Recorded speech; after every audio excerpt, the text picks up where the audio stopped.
পদ্মপাড়া আমার বাড়ি। আপনারা আমার বাবাকে চিনতেন সবাই, অনেকে হয়তো বা আমাকে চিনেন না। আমার বাবা মরহুম আব্দুল গফুর সাহেব গত 4 বছর হলে উনি ইন্তেকাল করেছেন। আল্লাহ পাক ওনার কবরটাকে যেন জান্নাতের টুকরা বানাই দেন, সবাই বলি আমিন। আমি এখানে মাহফিল এত বক্তা শুনতে, আমাদের প্রধান বক্তার কথা শুনতেছিলাম, খুব আনন্দ পাচ্ছিলাম। আপনারা তার কথা শুনে কেমন অনুভব করলেন? যাই হোক, আমি কথা বাড়াবো না, এখন মোনাজাত হবে। আপনারা সবাই আমার জন্য দোয়া করবেন। আগামীতে আমি এই 17 নম্বর ওয়ার্ড থেকে কাউন্সিলর পদপ্রার্থী হিসেবে প্রতিদ্বন্দ্বী করব। সবাই আমাকে সহযোগিতা করবেন, আমাকে ভোট দেবেন ইনশাল্লাহ। সবার সহযোগিতা কামনা করি, সেই সাথে সবার সুস্বাস্থ্য দীর্ঘায়ু কামনা করে আমার কথা বলা শেষ করলাম। আসসালামু আলাইকুম। আলহামদুলিল্লাহ, আমাদের টাকা কমাই দিয়েছে। আলহামদুলিল্লাহ, হুজুরদের প্রোগ্রামগুলো অবনত করেছে। আলহামদুলিল্লাহ, সুতরাং এই মুহূর্তে দরকার আল কোরআনের সরকার। জনগণ ঠিক কিনা?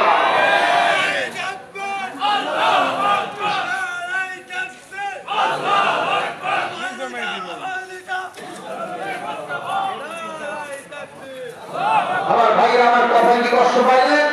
আল্লাহ রাব্বুল আলামিন বলছেন, যদি ক্ষমতায় প্রতিষ্ঠিত হয় নামাজি লোকেরা 4 নম্বর যে কাজ হবে, নাহু আনিল মুনকার, তারা সমস্ত খারাপ কাজ থেকে মানুষকে বিরত রাখবে। জোরে বলেন সুবহানাল্লাহ, আর জোরে বলেন সুবহানাল্লাহ। আল্লাহ আমাদেরকে তৌফিক দান করুন। সবাই বলি আল্লাহুম্মা আমিন।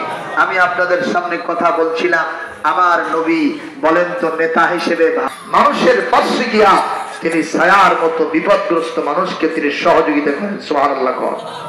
বলছিলাম মনে আছে, ইরাজ গোত্রের লোকের ওই যে উটটা তার পছন্দ, লাভ হবে না, ফেরাউনের কাছে বললেও হবে না, মুসার কাছে বললে এক সাইজ করবে।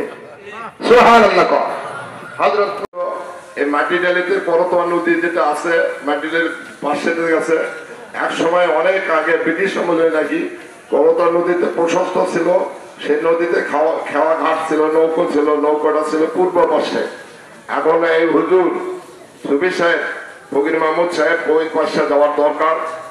উনি এই পাশ থেকে মানে নৌকার জন্য অপেক্ষা করতে করতে দেরি হয়ে গেছে, ডাকাডাকি বহু দোয়াই করছে এটা। তারপরে উনি এমন বুজুর্গ মানুষ ছিল, ওনার জায় নামাজ নাকি বিছেতে পানির পড়তে উনি নদী পার হয়ে গেছে। এটা সুবহানাল্লাহ। এবং সেটা মানে উপলব্ধি করছে এবং সচক্ষে দেখেছে কারা? যারা নৌকর মাঝি মাল্লা ছিল, তারা নিজে চোখে দেখছে। কিন্তু আমরা এটা শুনেছি তৎকালীন মুরব্বীদের কাছ থেকে। ইনি এমন এক ব্যক্তি ছিল, তারই আজকের মানে বাৎসরিক ইসলাম সভা এবং দোয়া মাহফিল হচ্ছে। তার জন্য আপনারা আসে আজকে আছেন এবং যারা আমার পুরুষ মানুষের সামনে আছেন, এতে আমি আসে আজকে এই ইসলামের সবকে সাফল্যমণ্ডিত করার জন্য আমরা এই কমিটির পক্ষ থেকে, ওই ইসলামের সব আঞ্জাম কমিটির পক্ষ থেকে আপনাদের সবাইকে ধন্যবাদ জানাই, সাধুবাদ জানাই আজকের প্রোগ্রামকে সাফল্যমণ্ডিত করার জন্য। এবং সাথে সাথে আমাদের ছেলে পেলে এই স্বেচ্ছাসেবক ভাইরা যে অক্লান্ত পরিশ্রম করছে আজ কয়েকদিন ধরে, তার জন্য তাদের ধন্যবাদ জানাচ্ছি। এবং আমি পর্দার আলীর যে মা বোনেরা আছেন তাদের উদ্দেশ্য বলতেছি, এখন বাইরে আমার কথা সংক্ষিপ্ত করব, মানে আমাদের হুজুর উনি দোয়া করে দেবে। আর আমাদের সামনে পুরুষ মানুষ তাদের আমরা তবারক দিচ্ছি। আপনাদের জন্য তবারক প্রদত্ত আছে, আপনাদের তো বাসা বেতন আছে, আপনারা ইনশাল্লাহ পাই যাবেন।